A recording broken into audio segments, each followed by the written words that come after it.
আল্লাহর কসম, আমি যদি বেঁচে থাকি একদিন আমিও দেখব আপনাকে আমার চেয়ে কে বেশি ভালোবাসে। এক নিমিষেই সবকিছু শেষ করে দিলেন, যেখানে চাওয়া ছিল না কিছুই, শুধু ছিল নিঃস্বার্থ ভালোবাসা।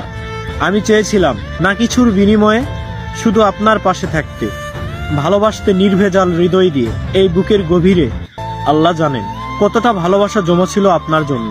আর আজ আপনি খুঁজে নিলেন নতুন কাউকে, যার মাঝে হয়তো ছিল কিছু রঙিন স্বপ্ন, কিন্তু ছিল না সেই নিঃস্বার্থ ভালোবাসা।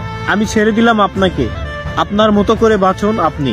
আমি আর কোনো অভিযোগ করব না, কোনো অভিশাপও দিব না। শুধু একটা দোয়া করব, যেন আপনি সব সময় সুখে থাকেন, ভালো থাকেন। আল্লাহর কসম করে বললাম, একদিন এক নিঃসঙ্গ মুহূর্তে আপনি আফসোস করে বলবেন, পাগলের মতো একটা মানুষ আমাকে নিঃস্বার্থভাবে ভালোবেসেছিল।